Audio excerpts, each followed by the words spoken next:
Hello everyone, Nigel here with you, Nigel's Modelling Bench. Welcome back. World War I Wednesday now, formerly WNW Wednesday.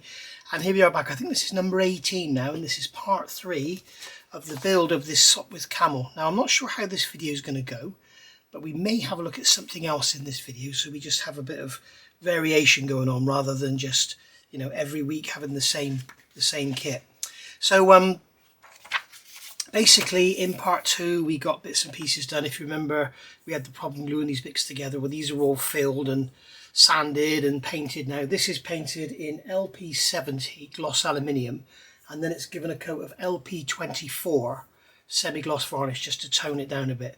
So we've got that nice sort of uniform silver. We've got no seam going on now, no seam over the top, no seam underneath, all done. And I did the oil tank at the same time. If you remember, I had trouble gluing this plastic together, and ended up using super glue. Somebody suggested try and contact. I did that. I thought I'd mentioned it in the video, but maybe I didn't. Contactor didn't work. And then James over at To Boldly Go suggested using magic plastic or something, but I don't have any. And I haven't bought any because I keep getting told I'm going to be sent some for review for the channel, but it doesn't happen. So there we go. But they're glued together with super glue, absolutely fine. They're under no stress, and they're inside the fuselage, so they're not going to get broken or cracked or anything. It's when you do bits like this with super glue, you've got to worry. That's when stuff gets broken. So remember, we did the little modification to the control column. Now, somebody suggested that maybe it was different engine options and all that. I would imagine, I mean, the thing is, these things are over 100 years old. If you're seeing real photographs of them, you know, the photographs were probably taken when they were 100 years old. So there would have been changes, you know. I mean, at some point the aircraft would have been handed to someone and it had very little worth, so they would have just bodged it to keep it going, sort of thing. You know, if you're familiar with Willys Jeeps, you'll know what I mean. You know, back in the 60s, you could pick one up for like 25 quid or something, and now they're worth £25,000. So they're looked after a bit more preciously today than they were back then. They were sort of used as transport for getting around fields. So we've got all that done. We've got all our wood graining done and our detail work on there, and it's all looking lovely. So now we need to move along and look at what's going to be next. So we've done all this here. We've done all this here. So now we need to look at the rigging. Now, if you remember, we talked about in the last time, they're asking us to rig these pieces in here, J18 and C8. But they're actually used over here and they have to be assembled onto there. So I'm still undecided as what I should do really, but I'm kind of thinking, you know, fit this and rig it at the same time. So what I want to do now is get C8 and J18 off the sprues, maybe G18 and 17 as well, get those glued together. In fact, they've got to be silver. I should have done them at the same time as I did the tanks. But get those glued together, and then I think what we'll do is fit them as they suggest here, but these cables here, so we've got F, E, I guess in A and B, are going to be fitted to C8, so we can fit those and then pass them through once it's all together. And then this one here, this J18, this cable here comes around, D1 comes along, sorry, D2 comes along here. D2 comes along, goes through there, and then around, and it goes back and it becomes D1. What I'm thinking I'll do, I'll put D2 in, thread it through there, thread it through the control column, and then just tie it up. And then when it comes to fitting this piece in after it's assembled, we'll fit those cables in there, and we've got like a slip sort of joint here so we can adjust everything. So that's what we'll do, I think. So that's what we're going to do. So, and then we're going to be fitting the fuel tank with these leather straps going over the top, so that's going to look very nice. Fuel tank's going to sit in there like that. So it sits in those little rectangular blocks. It fits in there very nicely actually. So that's going to sit in those rectangular blocks, and then it will be held down with the leather straps going over the top. So very nice. Right. So what's next? Just looking here, it looks like they've got the... Is that saying use super glue, that symbol there? Let me just go and check. Instant glue for metal, yeah, super glue. So it looks like they've got it going underneath the tank here at the back. Or is that underneath the wood? It doesn't really matter, does it? The other thing that's really nice about this model, that cardboard sleeve that it came in has pictures like this. and it shows, you can see here, you see how they've done it. So very nice. The other thing is they've got bits like this here, black. I think this is the air intake for the engine. On the pictures I've got, it's silver, so I'm going to do it silver. So there we go. So it's going to be mainly silver and little bits of black here and there. I mean, they said this should all be black, but the one I've seen, it's silver, so I'm just going to go with the one I've got an image of, and I'm making a model of that airplane, aren't I? Right, so I'm going to get these parts off, so we need to find, it's not one of those. Let's put that out of the way. What have we got in here? There's J. So J18 is on here, so hopefully we won't have any problems in this video with plastics and stuff. So J18, there he is on the end there. So that's got to be painted black. And we may just leave it in black plastic because it's going to be practically invisible. So that's J, and then we want C and E.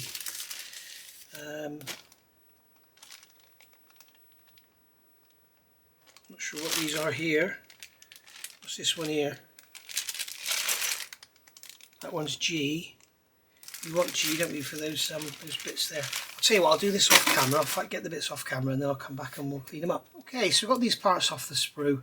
And when you hear me talking about the new Airfix kits, how they put all the stuff on the sprues, this is what I'm talking about. If this was a new Airfix kit, this would all be on the E sprue, say. They would all be next to each other. They would be E1, 2, 3, 4, 5. But on this kit, we've got 1, 2, 3, 4, 5 parts, and they're on 4 different sprues. It's bloody stupid. And I know one of the worst is the Trumpeter 148 submarine, the U-boat. That thing is like, you know, every page is about 20 different sprues because that kit's got about 60 sprues in, I think. Anyway, so let's look at getting all this together. So we've got this piece here. Now we've got ejector pin marks on here, but I don't think I'm going to worry about them because I don't think we're going to see them. Let's have a look in our book and find a picture of the cockpit. I don't think we're going to be able to see the back of that bracket. Where is our cockpit? Where is it? Where is it? Where is it? Should have done this before I put the camera on, shouldn't I? Sorry. There it is. So can we see the back of that bracket? Well, that's interesting. I'm glad I looked at this. They're telling us to paint this here black. It's actually wood. Look at that. It's actually made of wood. That rudder pedal. Interesting. Yeah, you can see there again, wood. I don't think we can see the back of this panel, but we're going to have to leave it for days for the wood grain. Somebody was telling me that you can do the wood and then you can give it a clear coat within minutes. But I'll have to give that a go. I've tried it before and it didn't work. It all just peeled off. It was like a layer of sellotape on mushy glue. So I don't think we can see the back of that. I'm looking in here. I'm looking for other pictures of the rudder pedals. Let me have another good look through and I'll be back. Hang on. Yep, that piece there is definitely wood. So there we go. So that's going to add some time to the build. I suppose I don't need to paint it straight away, do I? There we go. So I'll have to do the leather straps after the wood's done. So that's incorrect. So that's got to be black. That's going to be black, and this has got to go together. So here we've got the ammo boxes, and as you can see, we have a seam all the way around, and they've got these sort of cutouts in the side of the boxes. So that side is going quite well, but this side's got some pretty big gaps in it, so I think we're going to have to, in fact I think I might shim it with some plastic card before it's assembled rather than try and fill it all in. I'm not sure how much of it is going to be visible on the finished model. It's not at all, unless you take all the covers off. Let's have a look at our cardboard sleeve again. So there you can see the side of it here, look. So yeah, we want to get that all nice, don't we? Okay, so there we go. I think I will do those ejector pin marks on the back of there just in case and it's good practice anyway. So I think what I'm going to do here is grab my box of scrap plastic card, and what's this one here? That's a bit too wide. That's going to be too thin. 10th thou, how's that looking? 10th thou is perfect, so I'm going to stick a strip of 10th thou to that one and that one. So I'm just going to stick pieces of 10th thou card there and there, and then just scrape the front flat, and that will help me having a great big gap to fill in. So I need to get my little cutting mat. Just looking for a more sensible piece of plastic rather than this horrible piece of scrap full of holes and stuff. Right, so where's the panel? Here we go, this is what we need. So that's sort of 8.5, 9 millimeters long, and that is going to be 8 millimeters long. So I'm going to cut a piece from here.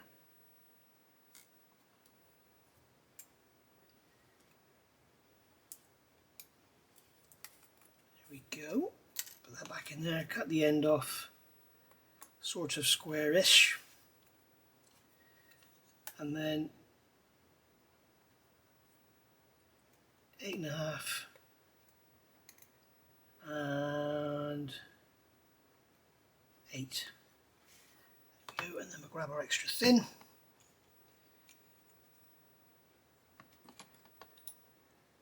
Run some extra thin down the back of there. Plonk that on there, and then just with the back of the blade we'll push it back. Let that dry and we can trim it.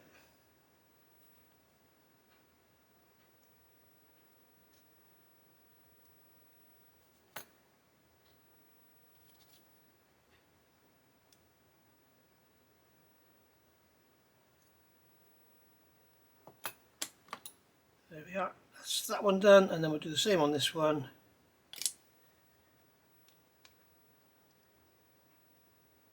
Just place that in position, push it back.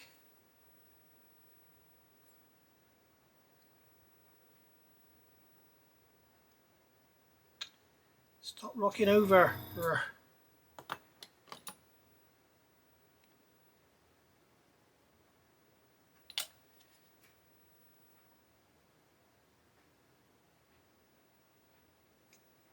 There we are.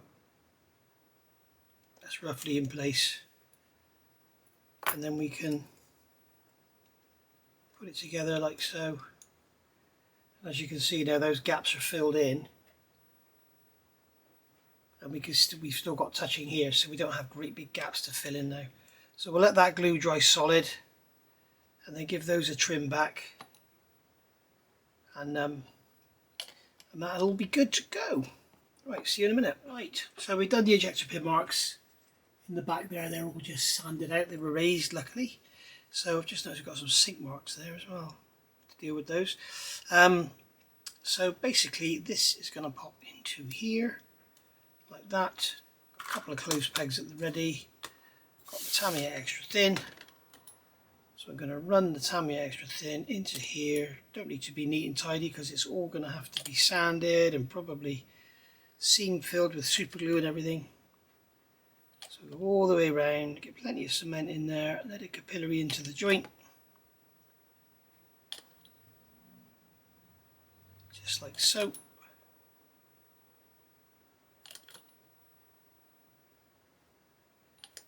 There we go. Get some across the bottom. Remember, this is going to be painted silver, so it needs to be pretty much perfect. Silver is the worst. If you ever, I learnt from the guy, I can't remember his name now, I'm sorry. He does MFH cars on YouTube, and I asked him why does he paint everything silver, and he's looking for sanding marks and stuff, because apparently if you've sanded this and you want to just give it a check, seam check, whatever, paint it silver, and it will actually blow your mind how many scratches and marks you've got there. So there we are.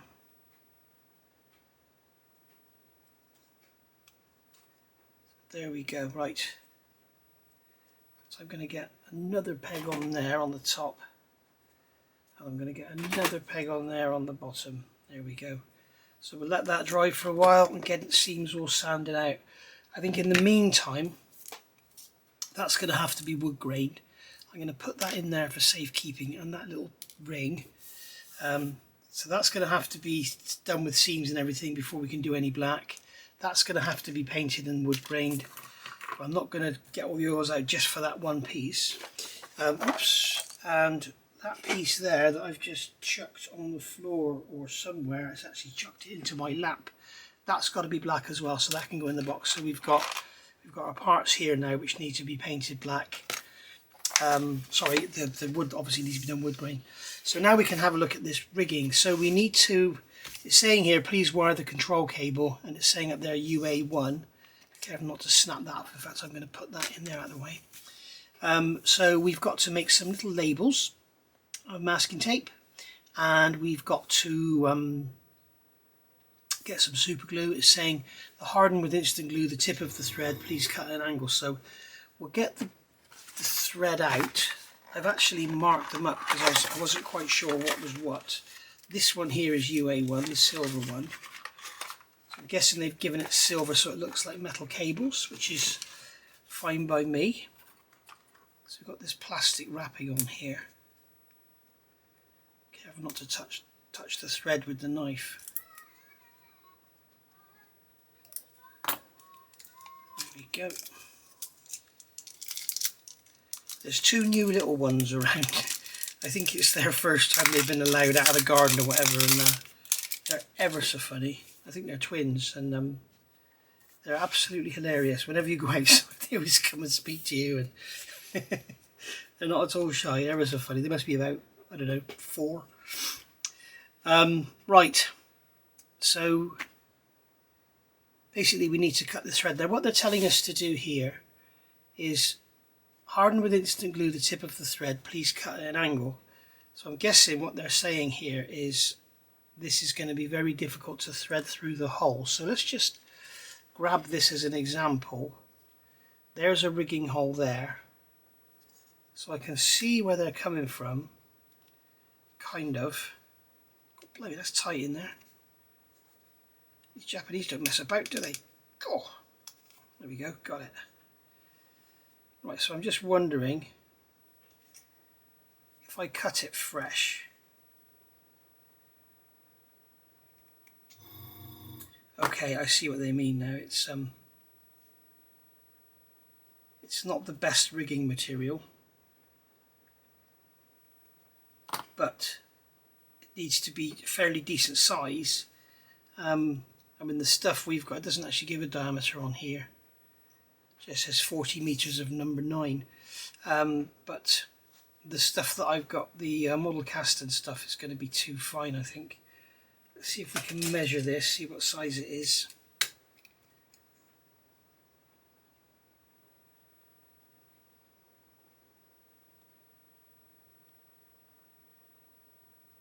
Yeah, it's like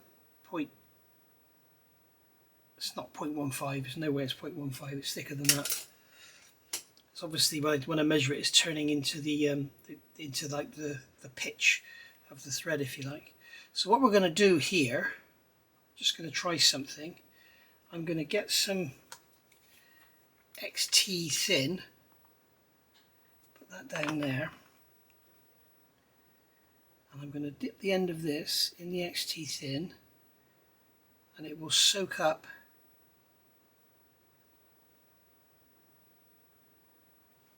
that's getting soaked up. I need my cutting mat again. Come here, cutting mat. Underneath the box.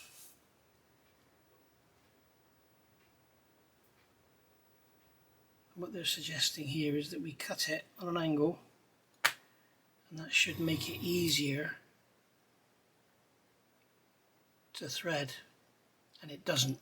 Right, okay, I think we need to use a super glue gel. With this XT thin, whenever you use it, wipe the top, okay? wipe the top before you put the lid back on, otherwise the lid gets stuck on. It's the only super glue I know that sticks its own lid instantly. It doesn't, you only need to do it once. So let's get some, this is for PE, this is thicker. So we'll try this one.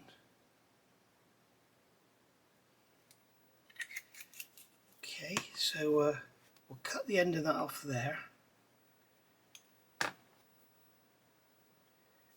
And then we'll put that in the thick stuff. Remember, this is a learning curve, guys. This is a learning curve for Charlie and I. Charlie being the gentleman that bought me the model. And he's got one lined up on his bench. So we'll let that dry.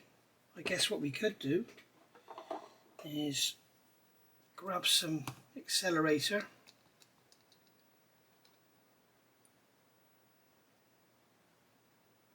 Just like that.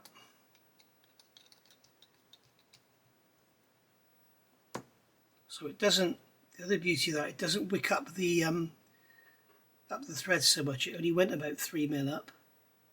So what they're telling us to do is cut it on an angle like that, and that should make it easier to thread.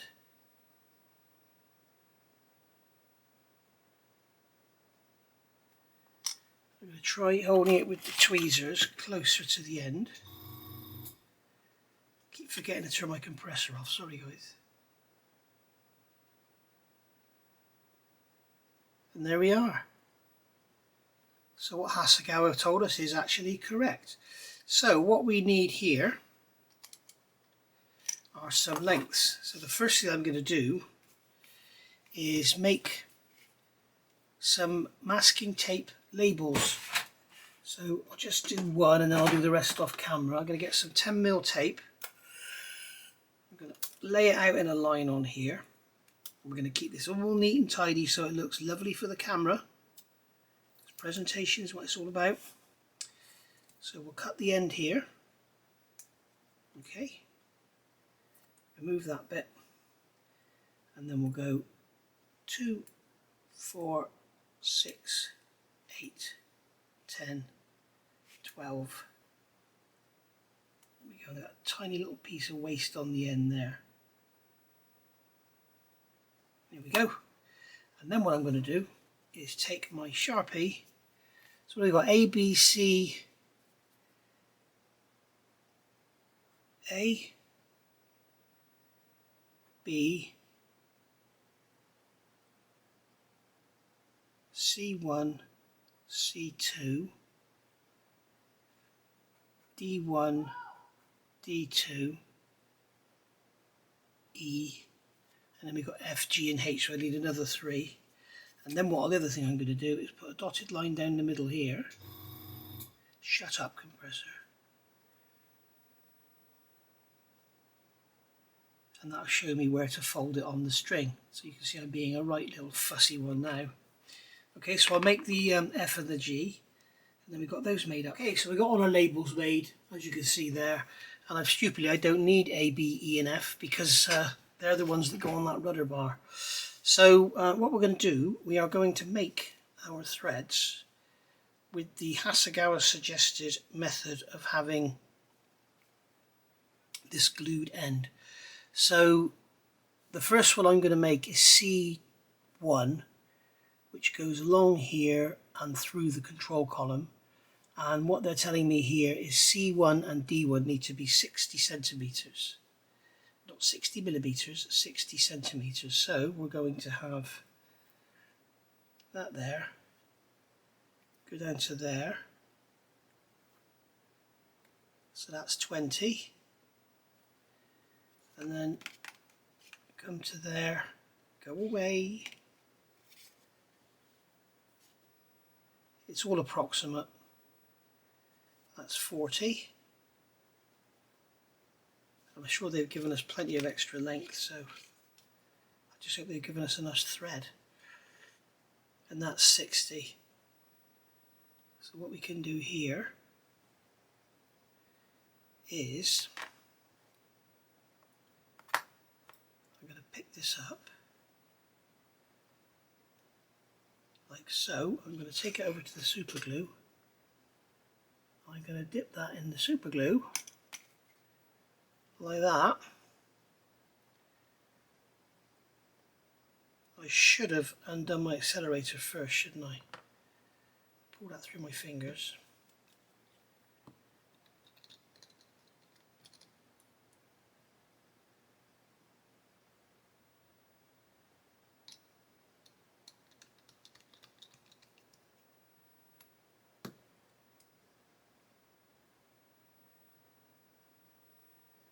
Okay, so that's dry. So we can take our knife and just cut like they suggest on an angle. There we go. So there's that one is C1. So we'll take our C1 label, go to either end, and we can hold that like that in our fingers and place the mask neatly on the thread. And I think this is actually quite important, having this neatly done, because you don't want,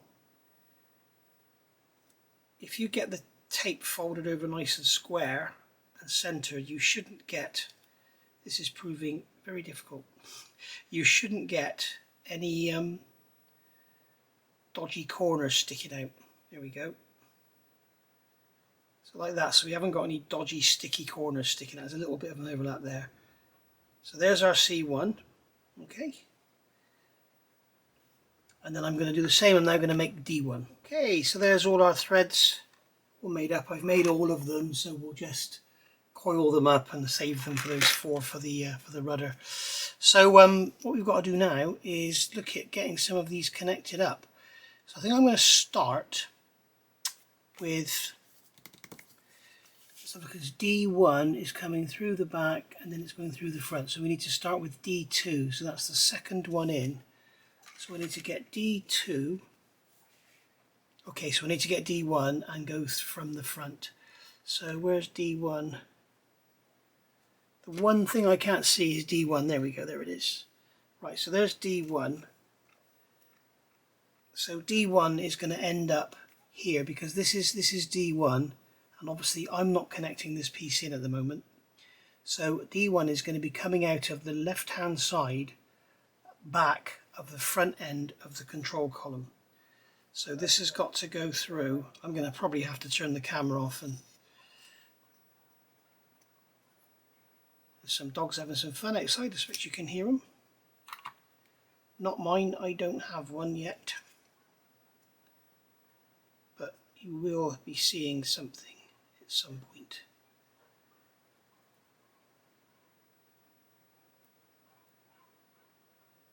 That doesn't want to go through there. Okay, so maybe we're going to have to start opening these out a bit.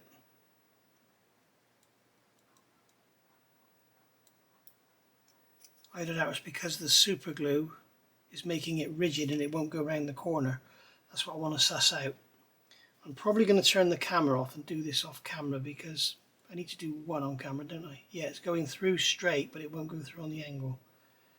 So what I'm going to do there is remove some of the super glue to make it more flexible. But we have to go through from here. I mean, I could always just take the tag off, but let's see if we can get it done like this.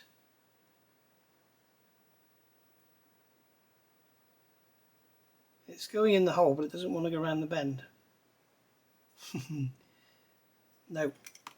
Let me get the camera off and I'll come back when I've got it through. Okay, what I did, I got the end where it's super glue and bent it with the tweezers so it sort of formed a hook on the end, and that's made it much easier to get through. So we can pull that one right through there. Okay, so that one's going to be there. Now this is going to come all the way around through that loop and then back through. So that's D1, so that's going to be left hanging out the front. Now D2, so this end, this is the D2 end. This is going to go back through, be careful not to break anything. This is going to go back through the control column here. So again, we've got to go around the corner. So to make sure I've got it the right way around, you can see, or not, you can see that's got like a hook on the end of it. So I want it that way round. Let's get that to go through there. And will it come out the other side? Yes, it's gone right the way through. It doesn't want to come out on the out. As soon as I turn the camera off, it will go, which is bloody sod's law. But let me increase that bend on the end.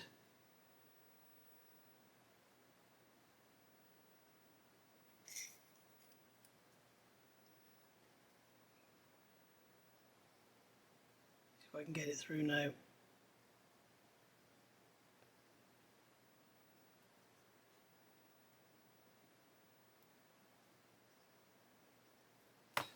Fine tweezers. Nope. God, this is awkward. What's making it worse? I can't bloody see anything. So I'll do the rest off camera with a magnifier. Which is a shame, because what this does, when you work off camera, you end up doing like 3 hours work for a 10-minute video. That's the trouble. So there we go. So now that one can go back through, because this is D2, and D2 is coming out the back there and going through the second one over on the left. So this one, get off of there, this one is going to go through there, like so. Okay, so we can pull this. It's going to be roughly 50-50, isn't it? Careful not to get a bird's nest or any knots going on.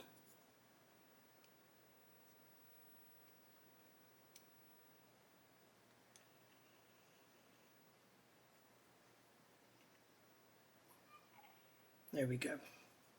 Okay, so this end here, this one here is D2.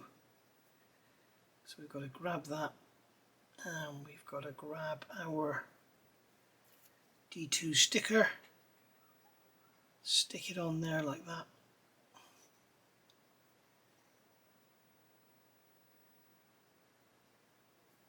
Hold it, fold it,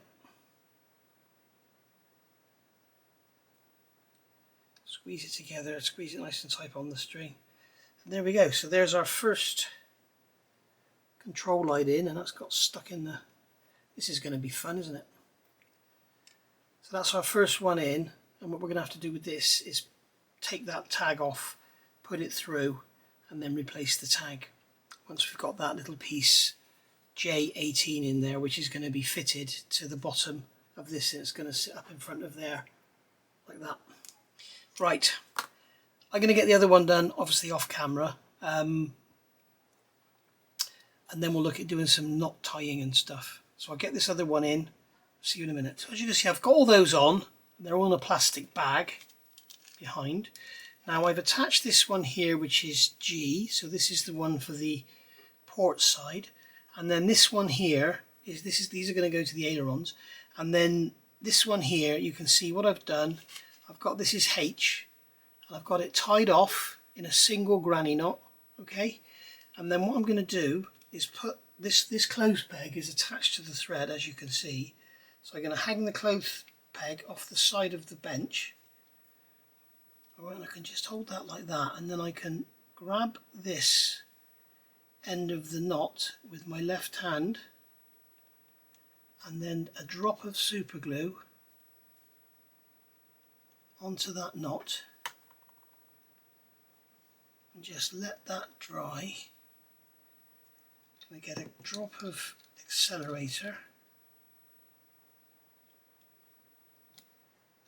on there. Now if you want to go to town, if you can find some, there's turnbuckles on all of this in real life, rather than a single granny knot. And then all we need to do is come in. I'm not going to do it now because I'm going to need to do it with a magnifier. We're just going to come in with our snips and cut off the excess. You can see we've got an excess tail there. So that is our, that is, go away. Okay, so that's our thread there. So we've got our threads going back for the elevator, and then we've got these here going through for the ailerons. Okay, so there's So if I put my fingers on there, you can see we've got the control column is pulling them sideways. So I'm going to get that one trimmed off, and then I'm going to get it all wrapped up and all in that bag, all the lines in that bag, so they don't get all mixed up with everything. And then the other ones I've got up here, the 4 that I've cut up for the rudders, I'm going to loop them up and put them in a bag as well, so they don't get all tangled up with stuff. There we go. You can see all our cables in the bag there. This is one of the handy things about doing part work, you get all these bags. So this can all go back into our takeaway container for safekeeping. And then I've got the 4 cables there for the rudder, so they're all done. So now we need to get some painting done, which obviously I'm not going to be doing on camera, but what we can have a look at is doing this this fuel tank. So that's going to sit in there like that. It's going to sit in there like that. Right, so what we're going to do here, we are going to remove the paint from in there. I'm going to remove the paint from in there, and in there, and in there. And we are also going to remove the paint. Okay, I'm not quite sure where those straps are going to come yet, so I'm not going to remove the paint where those straps are going to go, but I'm going to remove the paint here. So what we can do now is grab our extra thin. This isn't going to work, is it? Extra thin won't work with this plastic. So I'm going to remove the paint from here. You can see where I drilled that hole in there, and you can see why I drilled it there now, because it's not going to be visible. So I'm going to have to put some super glue in here. So we'll get some super glue. And we have the thin stuff here and the thicker stuff. So I'm going to have to get some more out. So we'll get the 1,4-PE. I'm going to put that on there, and I'm going to mix the thicker and the thinner together. That makes a great combination of a thicker quick setting glue. Right, so we get a nice big drop in there. I want to make sure this is in here pretty strong.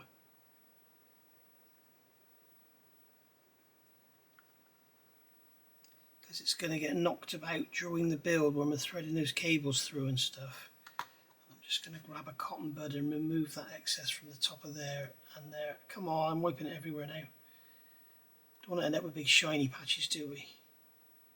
Right, so that's good. So now that can go, leans back, doesn't it? Yes. So we'll do the front ones first because they're going to be the most visible. So that can go into there, that can go into there, and then these can lean back into there.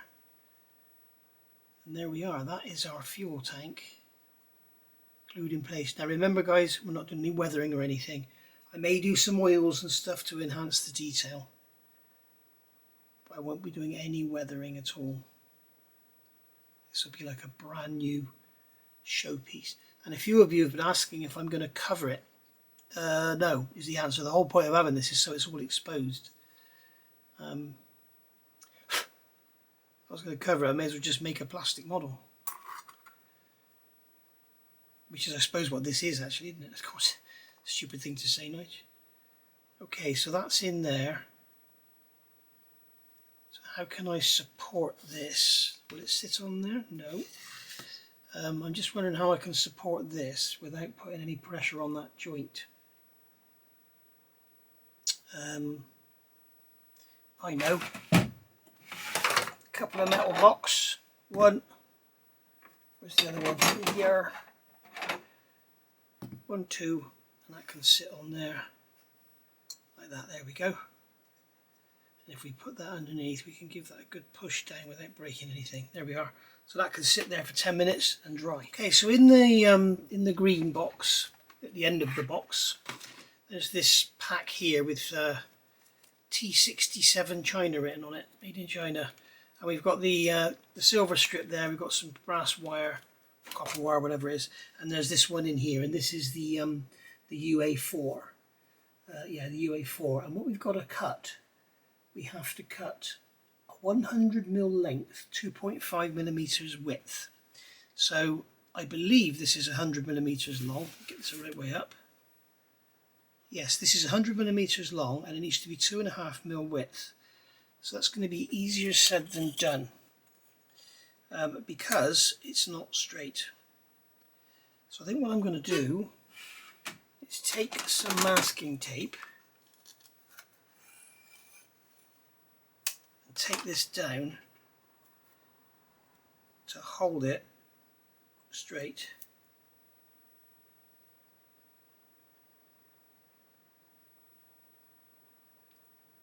So push down there and hold that, and then as I go up I can just keep pushing it over.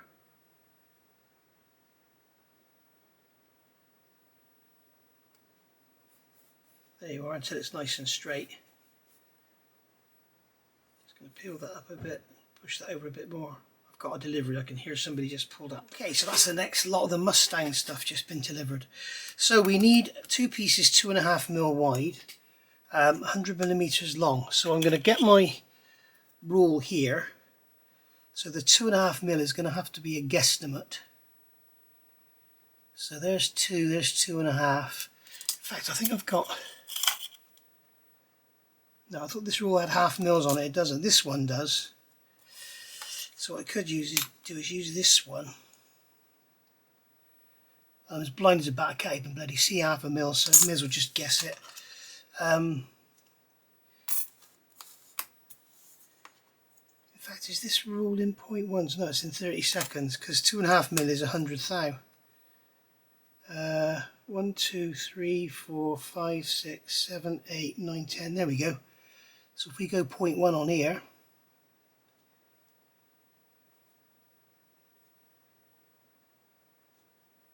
so 0.1 on there, 0.1 inches. Hold that nice and solid and then just gently stroke the knife. Don't try and cut through it once. That's when you go wrong. When you try and cut through it once, that's when the knife slips and you end up going wrong.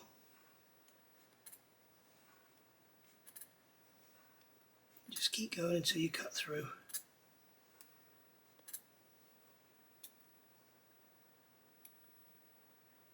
And that's it.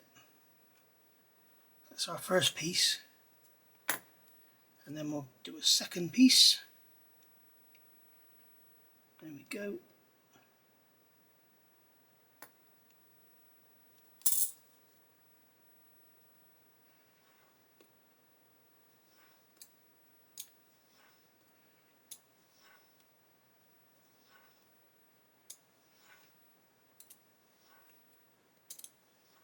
I hope you've got enough left for our rudder pedals, and I don't know if we've got to make seat belts out of this as well. There we are. So there's our two strips, roughly 2.5mm wide, roughly straight. They'll do. So there we are. So we can keep that piece of masking tape to use for a rainy day. And we'll put our cutting mat to one side. This should be dry enough by now. I'm just wondering, what they're telling us to do is fit these just as we've got these 3 ribs on here, and they're telling us to fit these just inside those ribs. So do I have any excess to play with? Oh blimey, I've got loads of excess to play with. Okay, that's good. Right, so what we can do here, if that's going just inside there. Oh, notice as well, this stuff has got like a leather look on one side, and on the back it's got like a hatchlet. You obviously want the leather look showing forward. So if that's going to go there like that, then we really want to remove all the paint. So we've got a direct glue into plastic, because remember we've got oil paint, primer. We haven't got primer, or have we? I can't remember now.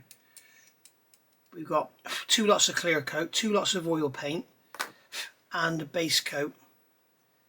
So we really want to be getting that cleaned up, so we're gluing to plastic. So now I can get my piece of leather like that. Alright, I'm going to grab some super glue. In fact, I'm going to put some super glue on here first. And I'm going to get my leather in position and pull it down onto the super glue. And just hold it for a second. That should be enough. Let's keep it in place. We give it a squeeze with the tweezers.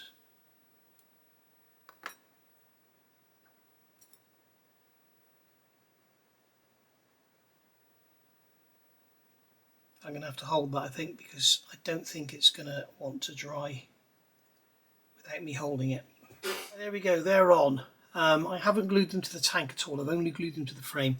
I've had a nightmare gluing them. I think it's probably because on the back, where have I done with the offcuts? Are they in the bin?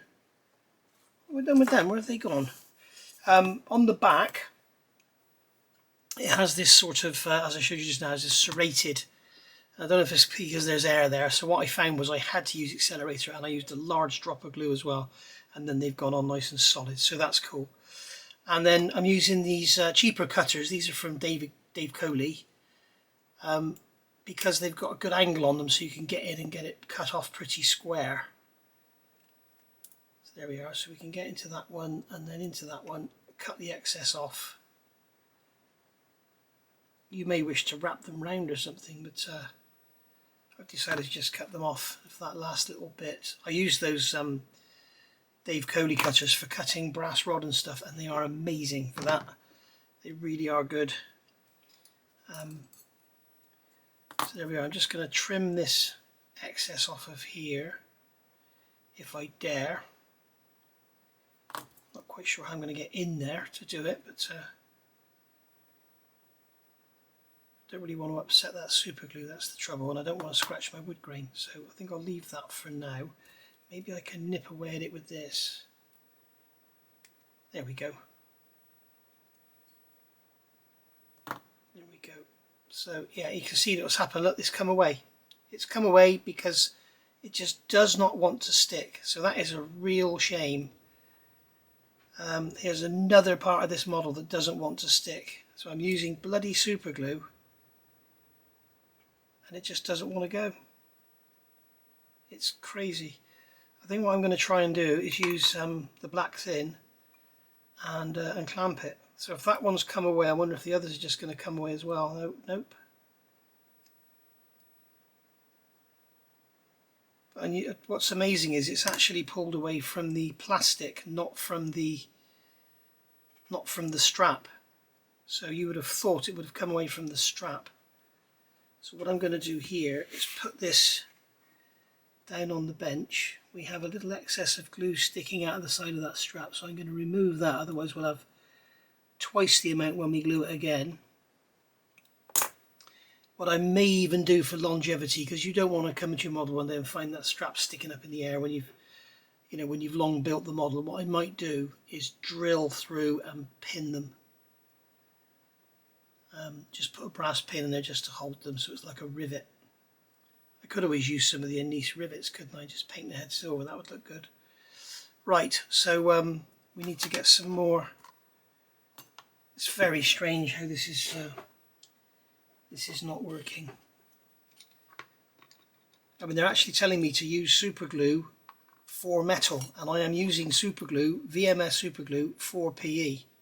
So it's actually super glue for metal. So what are you doing, Hasegawa? Come on, get your act together. What are you doing?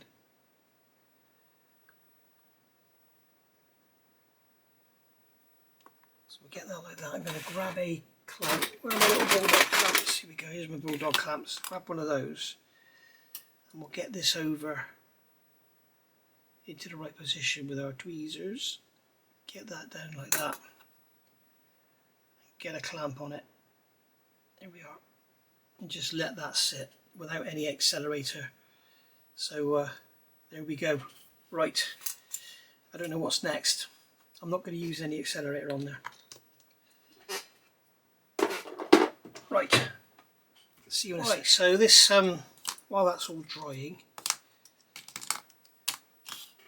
this ammo box we can deal with. We've got a seam all the way around, and we've got these corners to deal with. So I've got my black VMS black thin, and I'm going to put this in here, and it will capillary around and it should give us a nice sealed up joint without any big lumps and bumps anywhere. So I'm just putting that in there, and what that'll do, it'll capillary around, it will fill the gaps,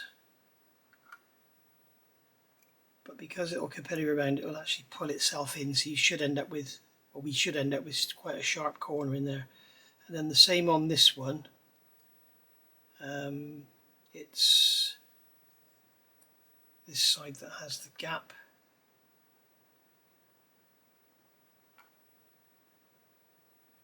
So just put that in there, let it capillary around, job done. And the same on this one. Grab a cotton bud, mop up the excess there. Same on that one.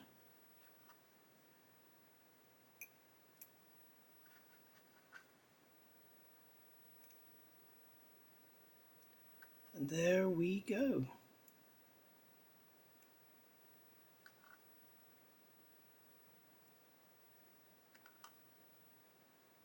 Right, then this actual seam down here, we'll get some of this into there.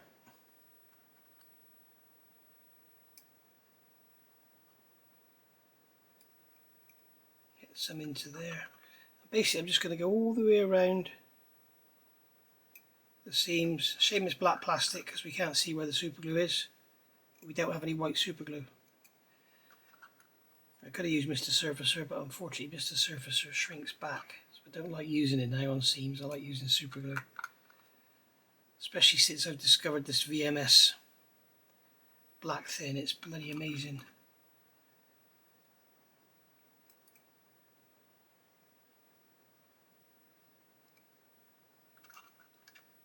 There we go.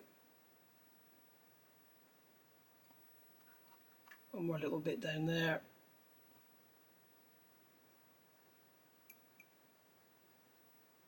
And there we are. I do need a bit more glue, so I'll go all the way around that, and then when that's dry we can come back and sand it down. To get around this problem, these straps coming off, what I've done, I've drilled some 0.4 holes through each one, roughly in the centre. That's the easiest one to see there. Okay, and then I've got these anise rivets. They're 0.5mm. You can see it's like a dome rivet head, so it looks kind of like a stud. And what I've done, you can see I've painted 1, 2, 3, I've painted 5 there in case I lose one. I'll probably lose 2 now.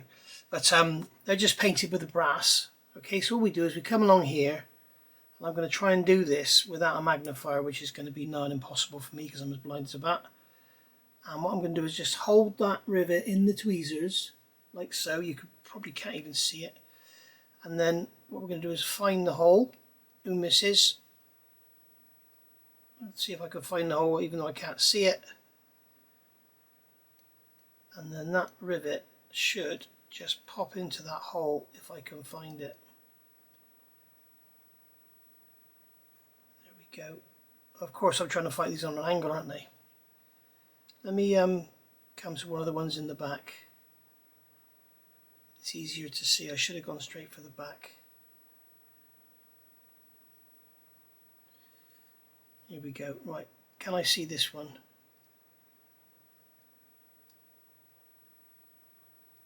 There we go, that's gone in. And then I can just push that in, just like so. Okay, and you can see it looks like a little brass stud. Now, what I've done there, I've broken it off too long, and then I can just cut the end off when I need to. What I have done is forgotten to put any super glue on it. So what I'm going to do is just take it out again, dip it in some super glue. Alright, just like so. That's why I'm struggling to find the hole, it's bent.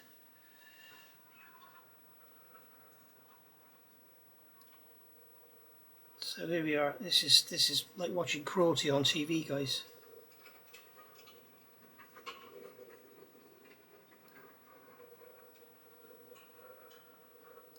And no, I don't live next to a tram station. If you can hear that, that's the girls outside playing. I'm going to have to go and do this on the magnifier, guys, because I just cannot see what I'm doing here. So I'm going to cut that end off. I'm going to apply some more super glue. I'll give it one more go and then I'm going to turn the camera off.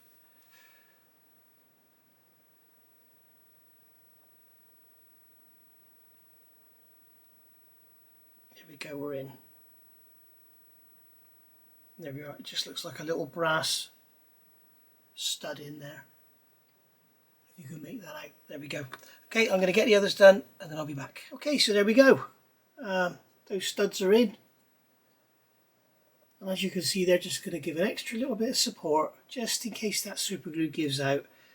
You don't need to do this, but just think to yourself, you know, can you imagine you finish the model that's sat on the shelf and you come out one day and you look at it and that strap's just sat up in the air. Can you imagine trying to do this, glue that back in there when the model's built? Not going to be easy, is it? So that's why I've done that now. I'll eat my words if I come back next time one of the straps has popped off, but I don't think it will because it's actually pinned in there. So you've got the hole, the 0.4 hole drilled in the leather and into the plastic, and then the rivet is through and it's got a 0.5 head, so it's kind of the rivet is glued into the plastic, so unless the 3D printed rivet breaks, which there's not enough strength in it to do that, I think it's going to be absolutely fine. But those are available from a company called Anise.de. Good Africa's got some fantastic products, not necessarily World War I stuff, but you know, some fantastic stuff. You've got rivets and screws and all sorts of hydraulic fittings and everything you could ever want. So absolutely brilliant. I've done lots and lots of reviews on my channel, so have a look back on there. Right, so I'm going to call it a day there, but I have a question for you. Okay, so as you know, World War I Wednesday was Wing Not Wings Wednesday, and it was just going to be Wing Not Wings, but I just wanted to throw some variation in, so I thought World War I Wednesday might be good. Now, for those of you out there that are into World War I guess anything I do you're going to be happy with. For those of you who are into biplanes and stuff, you're just going to want me to do planes. There may be some of you out there that want me to do some military. And you've seen me review World War I military stuff. Big Bertha, I've built tanks, you know, Mark IV tanks. I've built the, what's the little one called? The Whippet. We've done the World War I ambulance. So, you know, there is some stuff on the channel regarding World War I, which isn't just aircraft. So I was wondering if you want to see a mix-up and, like, you know, have 1 week me work on this camel and then the next week have me work on something with 4 wheels.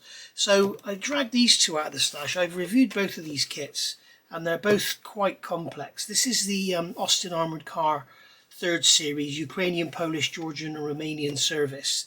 So I've got all the options to do it in all those different schemes. You can see them there on the side of the box.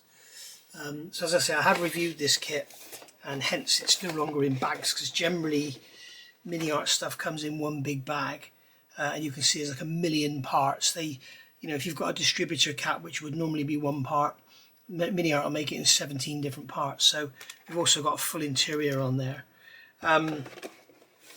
So that's one option. The other option here is another Mini Art kit, another kit I've also reviewed. This is the B-type military bus from World War I. And as you can see, again, oh, I thought I'd reviewed this. I haven't. I must have reviewed the civilian one. So maybe we'll do the civilian one instead, or whatever. Or anything else you've seen me review World War I wise. You know, I've done the Copper State. Well, I did the. I built the Copper State Models Lanchester, didn't I? We've done that one. But I've also got the Copper State Models. That funny-looking German thing looks like a bloody, like somewhat off of Dick Dasser, Liam Muttley. I got that one as well.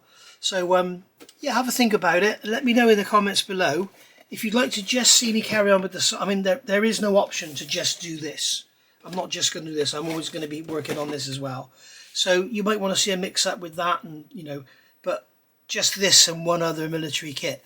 Let me know in the comments below what you'd like to see. So if you just want to see the plane, please tell me, just the plane. I could do a poll, but not everybody will see it. And if you just want to see me do the Sopwith, then I'll just do the plane. If you want to see me do military stuff as well, suggest a kit, okay? And the one that suggests the most, or the one that gets the most suggestions will win. As I say, I thought I'd reviewed this, but I've actually got the civilian World War I bus, you know, the black, red and white one, and that one has been reviewed, so it's already open, so I'm probably better off doing that one. But if you really want to see the military one instead, then it's here. So there we go. Right, The only thing that concerns me is these wood panels on the side. We don't have them in the kit, do we? From what I remember, we don't have those wooden panels. I don't think. We've got all the posters, the period posters in 35th scale. But you can see they've got the planking on the windows here. There's no planking on the windows there. And there's no planking on the model. So I don't think we get any planking in the model at all. So it's sort of, oh yes we do, sorry, I'm incorrect. Once again I'm wrong. So we do get the planking if we want to use it. Right, I'll just shut up. So let me know in the comments below what you want, and if you haven't already, please hit that subscribe, which is just there. Hit the subscribe, hit the notifications bell, then you get notified whenever I put a video out, which is pretty much every day. At the moment, you've probably already seen them by now, the Lancaster part work, I did four videos in like 1 or 2 days. So just to get it over with, because a lot of you don't want to see the part works, but some of you love them. And we'll have another Mustang lot, which will either have just gone out or is just about to go out. So that'll be another 3-4 videos, whatever. So they'll go out in quick succession as well. And then we can get back to our plastic modelling and stuff. And I really must start, because I have promised I'll do it. I've got the Airfix 124th Stuka, which was generously given to me by Mal in Australia. And I've managed to get hold of a clear sprue. Thank you very much to Airfix. Thank you very much, Dale at Airfix. So we need to start our Stuka Sundays as well. So the work is piling up, but it's no problem. We can get through it. Right. So let me know. Just for one more quick look, I think that looks lovely.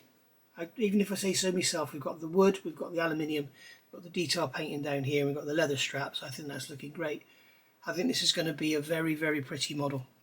Okay, so there may not, if you choose for the Camel, there may not be a World War I Wednesday next week, because I've now got to go and get all of this woodwork done, and that is going to be, I suppose I could come back and do the engine.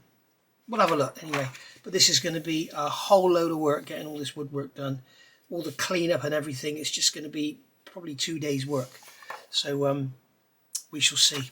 So if I'm here, I'll see you next week. If not, I'll see you the week after. Thank you for watching. Bye for now.